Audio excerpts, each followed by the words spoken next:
अस्सलाम वालेकुम नाज़रीन, आप देख रहे हैं इंडियन न्यूज़ और मैं हूं आपका होस्ट और दोस्त कारी उमर वक़ास। नाज़रीन, आज एक बड़े ही अहम और बड़े ही अफसरदा और बड़े ही दर्दनाक मौजू पर हम बात करने जा रहे हैं। आज आपने मसीहा का नाम सुना होगा, आज आपने बड़े बड़े कौम के ममारों का नाम सुना होगा, लेकिन इस वो कह लें छतरी के साए के नीचे बहुत सारे ऐसे लोग जो एक डाकू, चोर, लुटेरे और एक बहुत बड़ा माफिया जिसको बिग माफिया कहा जा सकता है, वो छुपा हुआ है जो आज लोगों की ज़िंदगियों से खेल रहा है। माल तो बटोर ही रहा है, माल तो खींच ही रहा है लोगों से, लेकिन वो कह लें उनकी जान भी खींच रहा है। किसी को माज़ूरी, किसी को मजबूरी और किसी को लाचारी और किसी को मौत के मुँह में धकेलना, ये वो लोग हैं जिनको लोग डॉक्टर कहते हैं, जिनको लोग मसीहा समझते थे। लेकिन आज लोगों की ज़ुबानों पर डॉक्टर की बजाय डाकू का नाम आना शुरू हो गया है, और आए भी क्यों ना कि लोगों को इस हाथ तक जो है वो मजबूर कर दिया गया है कि उनको उनके माल और अपने प्यारों से और बाज़ दफ़ा किसी और चीज़ से उनको महरूम कर दिया गया है। इसी तरह का एक वाक़या आज सियालकोट में पेश आया, जहाँ पर नेशनल अस्पताल, नाम भी नेशनल और काम भी उसने उसने जो है वो नेशनल किया है, और बड़ा उसने डाका डालते हुए एक बड़े ही खूबसूरत फूल को, बड़े ही खूबसूरत बेटे को, जिसका नाम शाह अब्दुल्ला है, और वो एक मारूफ और समाजी और कारोबारी और एक वो कह लें समाजी वर्कर का बेटा है, जिसका नाम मोहम्मद अरसलान ख़ान है, जो पाकिस्तान को, पाकिस्तान के मुआशरे को, पाकिस्तान के कबीले को एक ज़र मुबादला देने वाला, एक इज़्ज़त देने वाला, एक एहतराम देने वाला, लोगों की फलाह और बहबूद के लिए दिन रात कोशा रहने वाला, आज उसके ही फूल को मसलने की कोशिश की गई। आज उस कली को जो है वो दागदार करने की कोशिश की गई, और आज उस बच्चे के हाथ से एक फ़िंगर को जो है वो उसको उससे महरूम कर दिया गया। आइए आज हम अपने मुअज़्ज़ज़ मेहमान को अपने साथ खुशामदीद कहने के साथ उनकी तरफ चलते हैं और उनसे जानते हैं कि वो इस सारी कहानी के बारे में अपने अल्फ़ाज़ में क्या बयान करना चाहेंगे। जी, अस्सलाम वालेकुम। वालेकुम अस्सलाम। अरसलान भाई, कैसे हैं? जी, खैरियत है? अल्लाह का शुक्र भाईजान। बहुत सारे वाक़यात जो हैं वो मुआशरे के अंदर बरपा हैं, लेकिन ये एक दर्दनाक वाक़या, दर्दनाक कहानी सामने आई है। तो आप ये बताइएगा हमारे देखने वाले नाज़रीन को, ये हादसा कब और कैसे पेश आया? जी, मौहा 4 नवंबर की बात है, मैं ऑफ़िस में मौजूद था, मुझे घर से कॉल आई कि बेटे को खेलते हुए फ़िंगर पे चोट लग गई है, तो मैं शाम में जल्दी से उधर गया, तो मैंने देखा कि मेरे बेटे को जो हमारे मौजूदा क्लिनिक है उधर, वहाँ पे लेके गए थे फर्स्ट एड के लिए। हुँ, हुँ। तो लोग मिसेज़ परेशान थीं, उन्होंने देखा, उन्होंने मुझे कहा कि जी हम इन्होंने कहा कि बच्चे को आप एक्स-रे फ़िंगर के करवा लें, छोटा बच्चा है, कहीं इसकी हड्डी फ्रैक्चर ना हो। हुँ। तो ये 4 यानी नवंबर का मामूली चोट थी। मामूली सी हुँ, चोट थी, हुँ। उसकी ये जो शहादत वाली फ़िंगर है, यहाँ बिल्कुल मैं आपके नाज़रीन को बताता चलूँ कि उस बिल्कुल ये छोटी-सी चोट थी इस फ़िंगर पे। ठीक है। तो हमें नहीं अंदाज़ा था कि ये इस छोटी चोट का वो इतना गिरने बड़ा वो गिरने फ की वजह से लगी या कोई नहीं जी, चीज़? बच्चे खेल रहे थे, हुँ। अपने बड़े भाई के साथ खेल रहा था और पत्थर फेंक रहे थे एक-दूसरे की तरफ। अच्छा, अच्छा, अच्छा। इसने भी पत्थर उसकी तरफ फेंका, उसने भी फेंका, इसने आगे हाथ किया और वो उसकी जो यानी कैच पकड़ते हुए जो कैच है ना पकड़ते वो हुए फिंगर में वो लगे। ठीक फिंगर है, में लग गया। ठीक है। तो ये तो एक मामूली सी चोट थी, तो क्या इतना बड़ा हादसा मतलब कि वो आ गया, ये भी नाज़रीन इंशाल्लाह आप तक जो है ना वो बात पहुँचाएँगे। तो अच्छा ये बताइएगा, तो चोट जब बच्चे को लगी तो आपने उस बच्चे को फर्स्ट एड के लिए, इमरजेंसी के लिए जहाँ पे लेके गए, तो वहाँ पे डॉक्टर्स ने क्या कहा? फिर उसके आगे क्या हुआ जी, मामला? मैंने पहले भी अर्ज़ किया है कि हमारे यहाँ उधर एक नवाज़ हेल्थ क्लिनिक है, हेल्थ केयर सेंटर बना है, डॉक्टर हदीका एमबीबीएस हैं उधर और उनके साथ उनका सपोर्टिंग स्टाफ भी मौजूद है। वो एक उन्होंने बच्चे की वाउंड की अच्छे तरीके से सफाई की, बच्चे का नॉर्मल सा हुँ, हुँ। ज़ख्म था, क्योंकि बच्चे की माँ परेशान थी तो उन्होंने हिफ़्ज़ मा तक़द्दम बच्चे की वालिदा को कहा कि आप एक्स-रे करवा लें, कहीं हड्डी फ्रैक्चर ना हो, सही, स्टिचिंग हम बाद में कर देंगे। ठीक है। तो इस ज़िमन में जब उन्होंने मुझे कॉल की, मैं भी इमरजेंसी में ऑफ़िस से गया, ये शाम का वाक़या है, इशा की नमाज़ के बाद का। तो इमरजेंसी में बस हम वहाँ से निकले हैं, तो मुझे नहीं समझ आई कि मैंने डॉक्टर मियाँ अज़हर के क्लिनिक पे आके क्यों ब्रेक लगाई। लेकिन जब मैं इनके तो बारे नाम में उसके नाम से मुतासिर हो गए होंगे नेशनल उनका हड्डी जोड़? जी नेशनल हड्डी जोड़, बल्कि उन्होंने बाहर अपने तगमाजात, सितारा इम्तियाज़, पता नहीं किस तगमा सियालकोट, ये तगमे उन्होंने सजाए हुए हैं अपने नाम के साथ। हुँ, पता नहीं ये किस ज़िमन में उनको ये तगमे दिए गए हैं, इन लोगों की जानें ज़ाया करने के ज़िमन में, लोगों को अपाहिज करने के ज़िमन में तगमे दिए गए। ख़ैर जब हम उनके हॉस्पिटल पहुँचे हैं, तो वहाँ पे जो उनका सपोर्टिंग स्टाफ़ है उन्होंने पहले दरवाज़े पे ही रोक लिया, "जी आप जा किधर रहे हैं?" मैंने उन्हें बताया कि जी हम इमरजेंसी में आए हैं, बच्चे की फिंगर जस्ट एक लम्हे के लिए उठ के आए हैं, लेकिन उससे पहले वो जो उनके रिसेप्शन पे हैं, उनका जो एक डॉक्टर है हसन रिज़वी, हुँ, "जी आप पहले फ़ीस जमा करवा दें।" मैंने कहा, "जी मैं फ़ीस जमा करवा देता हूँ, पहले मेरी डॉक्टर फिंगर तो चेक मेरे बच्चे की करे। मामूली सा ज़ख्म है, मैं आपको उसके एक्स-रे रिपोर्ट भी आपको दिखा सकता हूँ, सारी चीज़ें मेरे पास मौजूद हैं।" तो उन्होंने देख के कहा, "जी इसे ऊपर ले जाएँ, ऑपरेशन थिएटर में ले जाएँ।" ऑपरेशन हुँ। थिएटर में ले गए हैं, वहाँ पे क्या किया, क्या नहीं किया, ये अल्लाह जानता है और अल्लाह का रसूल जानता है, मैं नहीं जानता। 15-20 मिनट बाद उन्होंने कहा कि जी बच्चा ले जाएँ। उसी दौरान एक पर्ची आई है जी ये मेडिसिन ले आएँ, उस फिर एक पर्ची आई है ये रिसेप्शन पे जमा करवा दें, पैसे जमा करवा दें। मैं तो पहले ये समझा कि ये जो इन्होंने हमसे इब्तदाई कंसल्टेंसी फ़ीस ली है, उसी में ये सारी ट्रीटमेंट करेंगे, लेकिन उन्होंने कहा जी ये ऑपरेशन थिएटर की फ़ीस अलग है, डॉक्टर की कंसल्टेंसी अलग है, मेडिसिन एक्स-रे अलग है। एक्स-रे अलग है, मेडिसिन तकरीबन ऑलमोस्ट उस रात इन्होंने इमरजेंसी में हमसे 20,000 जो है ना वो ये 2-3 स्टिच लगाने का लिया। हुँ, इस दौरान मैं अपनी मेरी सिस्टर इन लॉ थी मेरे साथ, मैंने उनसे कहा कि यार देखो हमारे पास तो 20,000 15,000 है, हमने दे दे के दिए। इलाज करवा लिया। अगर कोई गरीब आदमी हो, तो वो जिसकी सैलरी 15,000 हो, वो बिल्कुल। कैसे इलाज करवाएगा? हुँ, खैर उस पे कोई बात ना हुई, उन्होंने कहा जी वो मियाँ अज़हर साहब आए हैं, उन्होंने कहा जी बिल्कुल ठीक है, मामूली सी चोट है, ठीक हो गई, हमने स्टिचेज़ कर दी हैं, कोई बात नहीं है, परेशानी वाली कोई बात नहीं है, मामूली ज़ख्म है। ठीक है जी।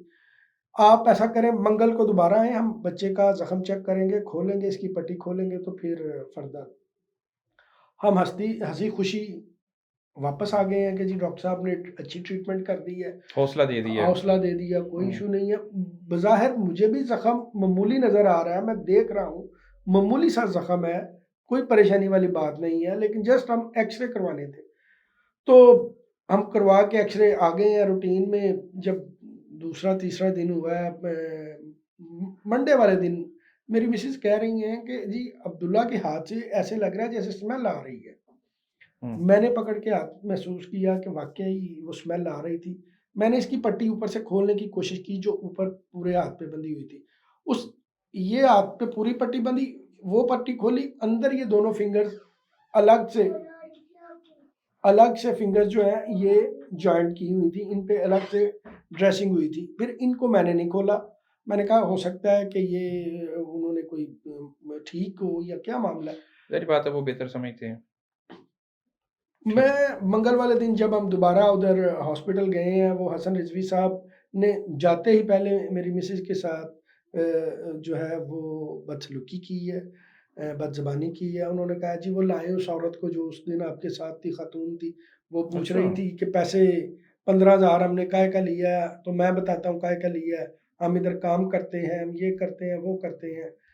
तो मिसेज़ ने कहा कि हमने ये कहा था कि जो लोग इस्तेकामत नहीं रखते, जिन लोगों की इतनी सैलरी नहीं है, वो कैसे सही। इलाज-मुआवज़ा अपना करवा सकते हैं इतनी महँगाई के दौर में। तो आगे से फरमाते हैं जी हम सिविल हॉस्पिटल में फ्री इलाज करते हैं उनका। हुँ, हुँ। तो हमने कहा जी सिविल हॉस्पिटल में गवर्नमेंट फ्री इलाज करती है, आप नहीं करते, आप तो सैलरी लेते हो। आप वहाँ से सैलरी लेते हैं। वो मैं बताता चलूँ जो हसन रिज़वी हैं, वो गवर्नमेंट हॉस्पिटल में मुलाज़िम है government Allama Iqbal teaching hospital, Khwaja Safdar hospital में एम्प्लॉयी हैं, वो वहाँ पे बैठते हैं। मुझे नहीं अब पता कि वो किस सेक्शन में बैठते हैं, क्या जी, जी। स्पेशलिटी है उनकी, हुँ, हुँ। लेकिन वो हसन रिज़वी साहब उधर यानी बैठते हैं। प्राइवेट यहाँ पे वो जो है ना वो जॉब कर रहे प्राइवेट हैं। वो हुँ, हुँ, नेशनल हॉस्पिटल में जॉब करते हैं। हुँ, हुँ। खैर वो बच्चे को ऑपरेशन थिएटर में ले गए दोबारा, जाके 15-20 मिनट बाद आए हैं, हमें कहते हैं जी ऐसे करके, बच्चे का ज़ख्म बिल्कुल आपके का ठीक है, कोई परेशानी वाली बात नहीं है, आप ईज़ी हो जाएँ। हुँ, हुँ। हमने उसके ऊपर एक मेडिसिन लगाई है, वो उसकी 15-20 मिनट तक रिकवरी हो जाएगी, तो हम आपको ड्रेसिंग करके बच्चा दे देंगे।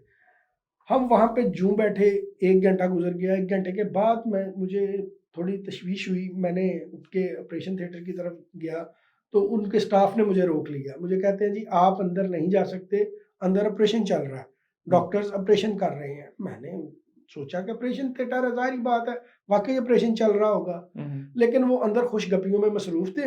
मैं हुँ, नीचे गया हूँ, तो जो ऑपरेशन करने वाले हसन रिज़वी भी नीचे बैठा हुआ था और मियाँ अज़हर साहब भी नीचे थे। मियाँ अज़हर साहब ने ऐसे मुझे देखा, "ओए, तेरा पुत्तर है उत्ते?" मैं, "जी।" "अच्छा चल मैं देखना।" ये ऊपर आए हैं, थिएटर में आए हैं। इन्होंने 2-4 मिनट देखा है, इन्होंने बाहर से मुझे बुलाया अंदर। मुझे बुला के कहते हैं कि, "जी, ये तो फिंगर ब्लैक होनी शुरू हो गई है, हमने तो बड़ी कोशिश की है।" मैंने कहा, "सर आपने क्या कोशिश की है?" हुँ, हुँ। "नहीं, हमने वो स्टिचेज़ की है, ये" कि मैं, "सर ये क्या आप अब मुझे बता रहे यानी हैं नई कहानी सुनाने जा रहे हैं। कि हाँ जी, कि ये फिंगर ब्लैक होनी शुरू हो गई है, मैं नहीं कहता कि काटें, लेकिन मैं पूरी कोशिश करूँगा, मैं एंड तक फाइट करूँगा, मैं ये करूँगा, मैं वो यानी करूँगा।" इशारा दे दिया गया आपको। हाँ जी, मैं फिर बाहर आ गया हूँ, ज़ाहिर बात है मेरे चेहरे पे परेशानी थी। मिसेज़ पूछती हैं कि क्या हुआ है? मैंने उन्हें बताया कि ये मामला है। उन्होंने मुझे फिर अंदर बुलाया। मुझे कहते हैं, "देखें, आगे ब्लड सर्कुलेशन आ गई है, हमने ये थोड़ा-सा खुरेदा है नीचे से और ब्लड सर्कुलेशन चल पड़ी है। परेशानी वाली कोई बात नहीं है। इनसे जो फ़ीस ली है वो वापस कर दें।" हुँ, अपने वो उसी असिस्टेंट को कहते हैं कि जो फ़ी उसने कहा, "सर कौन-सी?" उसने कहा, "जो आज का इनसे कंसल्टेंसी चार्जेज़ लिए हैं वो वापस कर दें।" उसने फिर दोबारा कहा, "सर क्यों वापस करें?" तो आगे से रेफ़रेंस कोड करना शुरू हो गया, जी मेरा ताल्लुक है, ये है, वो है। मुझे उसी वक़्त जो है वो असल में खदशा। मामला कुछ ये था कि वो लॉस कर चुके थे और उस लॉस से, उस एहतजाज से, उस वो कह लें परेशानी से बचने के लिए आपको इत्मीनान में ले रहे थे, पैसे वापसी मुझे करके। कहते हैं, "जी आप कल आएँ, कल दोबारा पट्टी करेंगे।" मेरी फ़ाइल पकड़ के उसके ऊपर इन्होंने बच्चे की हाथ बहुत स्वेल हो चुका था, ये फ़िंगर भी काफ़ी स्वेल हो चुकी थी, बल्कि ब्लैक इ इतने इतना हिस्सा ब्लैक था, ऊपर वाला हिस्सा, हुँ, हुँ, जस्ट ऊपर वाला।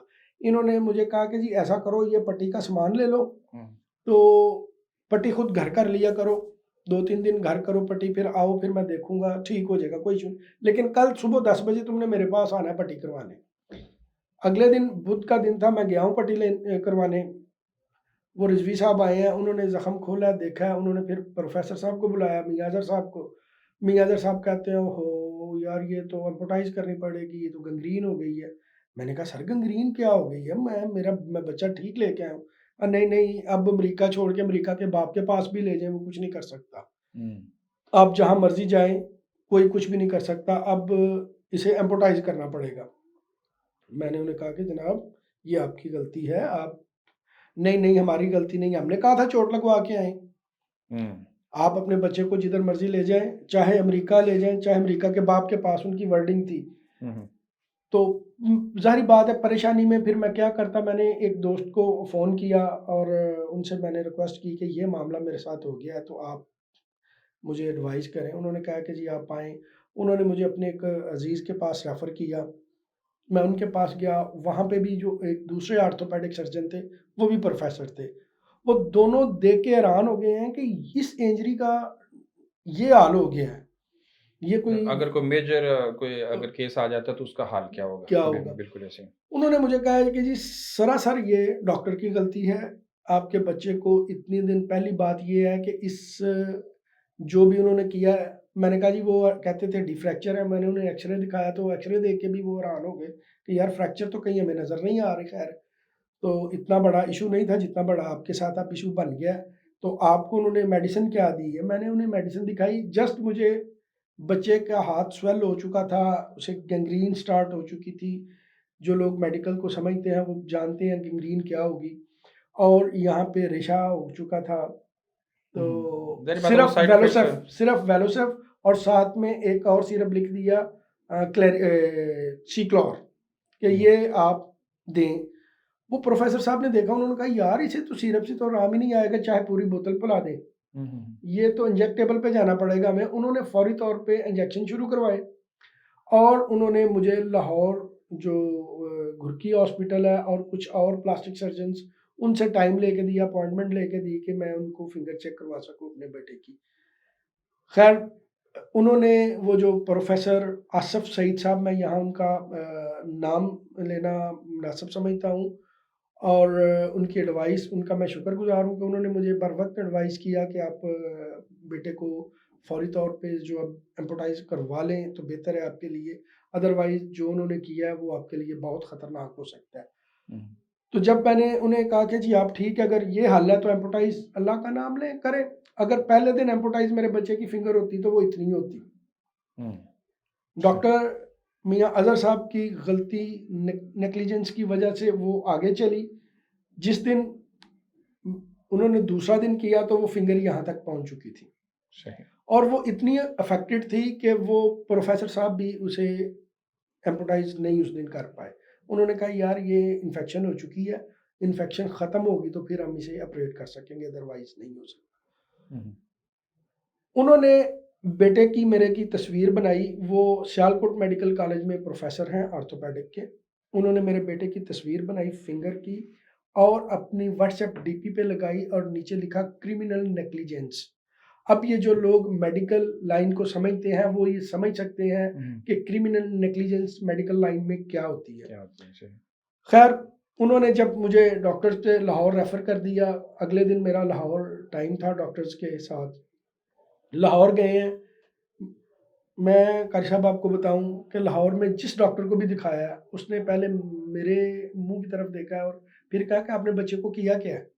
मैंने बताया जी ये फ़िंगर इतनी ये ज़ख्म हुआ है।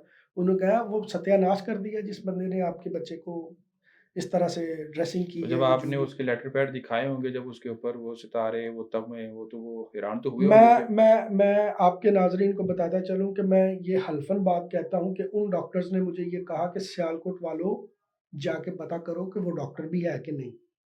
तो ये मेरे लिए एक लम्हा फ़िक्रिया था कि मैं पता नहीं वो किसी हुँ, कसाई के पास अपने बच्चे को ले गया था। क्योंकि वो कहते हैं प्लास्टिक सर्जन मुझे मिले हैं, उन्होंने कहा है जितनी मर्ज़ी फ़िंगर आपकी जो क्रश हो जाए, ये एम्पुटाइज़ हो ही नहीं सकती। क्योंकि लेटेस्ट रिसर्चेज़ आ चुकी हैं, लेटेस्ट ट्रीटमेंट हो रही हैं, तो इतनी चोट का ये हल जो है वो बिल्कुल नहीं था। हमारी समझ से अच्छा बाहर है। ये तो चलो डॉक्टर्स की बात हो गई, हॉस्पिटल्स की बात हो गई, डॉक्टर्स ने डॉक्टर्स के मुतल्लिक बात कह दी, कुछ ज़ाती भी मामला तो हो सकते हैं।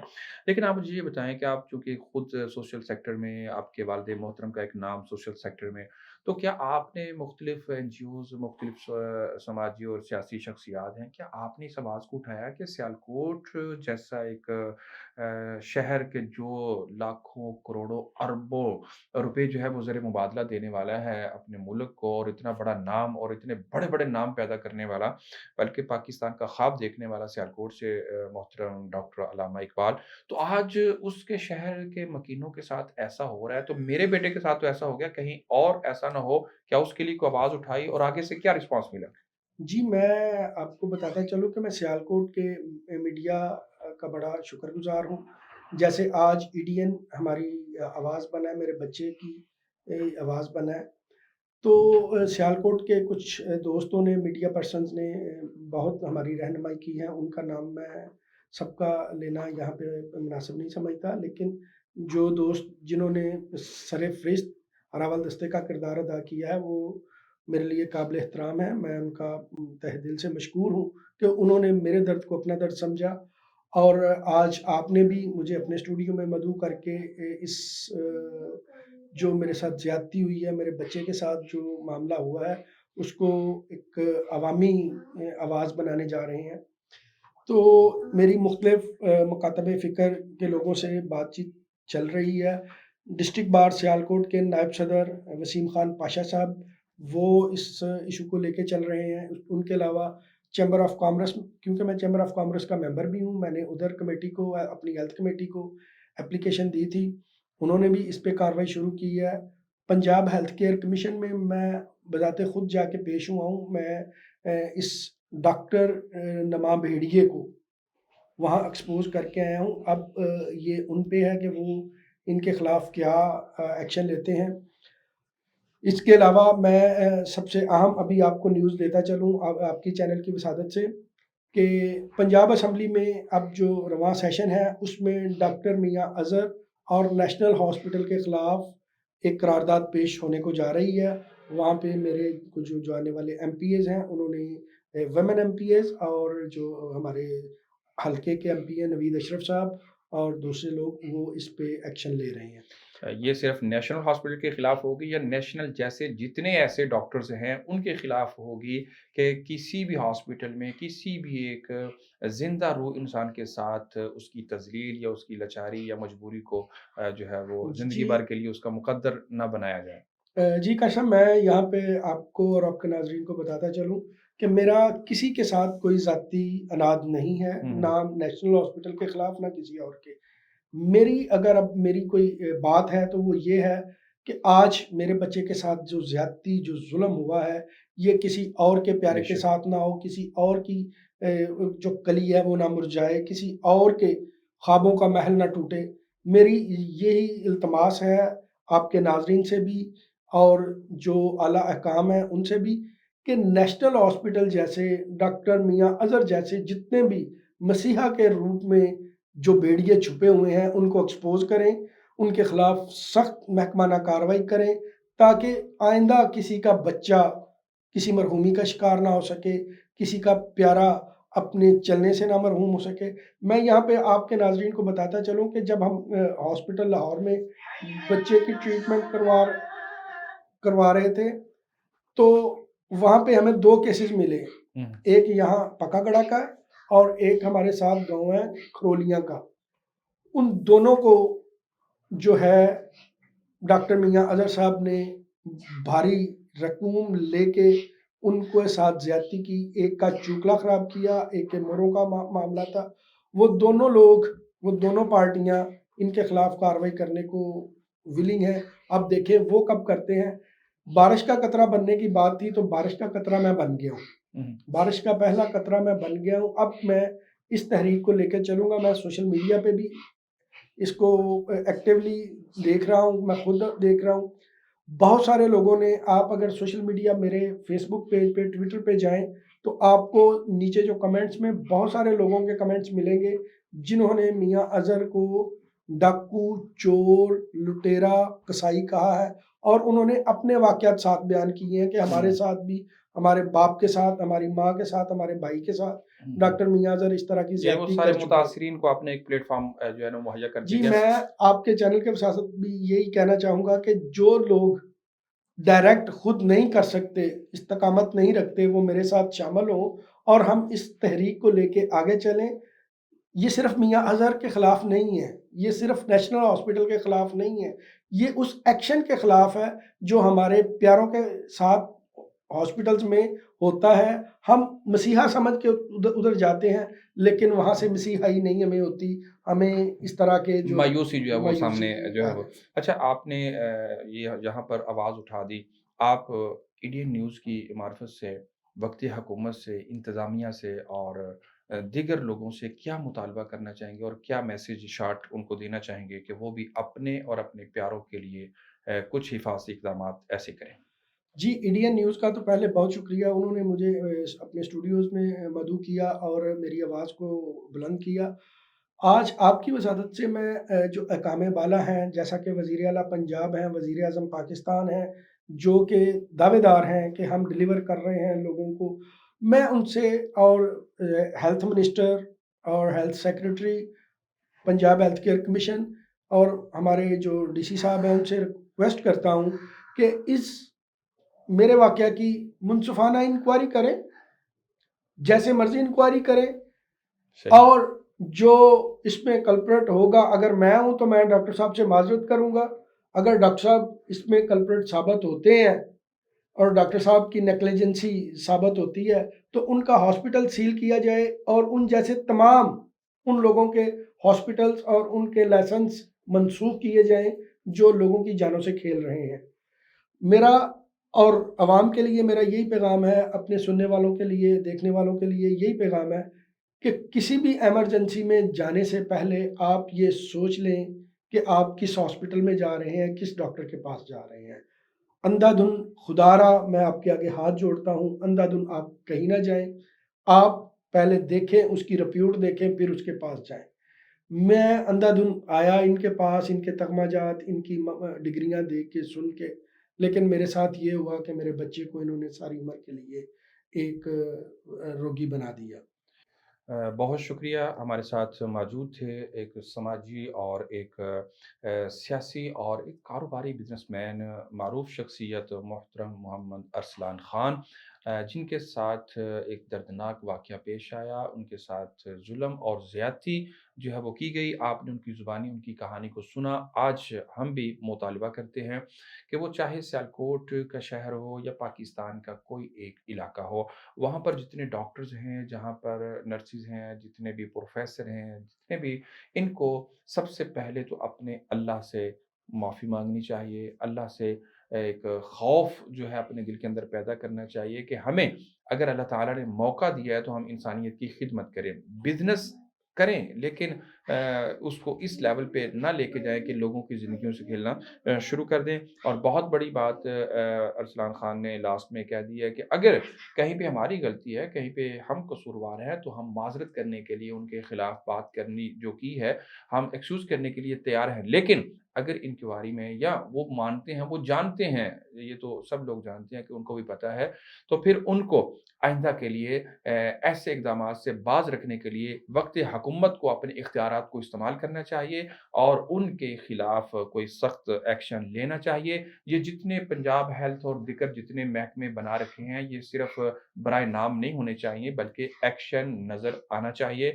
आज पंजाब हेल्थ जो डिपार्टमेंट है सियालकोट के अंदर, उसके जो कह लें डीओ हैं, उनके जो सीईओ हैं, चीफ़ एग्ज़ेक्टिव हैं, यकीनन वो भी हमें सुन रहे हैं। डॉक्टर असलम से मैं ये मुतालबा और ये बात उन तक भी पहुँचाऊँगा कि वो भी अपने मातहत को ज़रूर देखें और उनकी वेरिफ़िकेशन करें और उनको बेहतर से बेहतर आवाम को खिदमात पहुँचाने की तलक़ीन और हदायत करें। इंशाअल्लाह नए प्रोग्राम के साथ, नए अंदाज़ के साथ हम जल्द करेंगे आपसे मुलाकात। तब तक के लिए मुझे अपने मुअज़्ज़ज़ मेहमान के साथ दीजिए इजाज़त। देखते रहिए इंडियन न्यूज़। अल्लाह हाफ़िज़। कुदरती और मुतवाज़न ग़िज़ा, भरपूर नशोनुमा, nutri health diet and nutrition clinic, doctor Aiman Khawar, doctor of clinical nutrition Lahore DCN। मुदर्जा झैल बीमारियों में ग़िज़ाई मशवरा और मुकम्मल डाइट प्लान। ग़िज़ाई चार्ट के लिए राब्ता करें। शुगर, मोटापा, वजन control, blood pressure, uric acid, cholesterol, जिगर के अमराज, आर्थराइटिस, डायलिसिस, हामला ख़वातीन और बच्चों के सेहत के मसाइल। अपॉइंटमेंट के लिए अभी मिलाएं 052 459 8532 0331 667 9961। एड्रेस आमना हस्पताल नज़द ओवरहेड ब्रिज सियालकोट।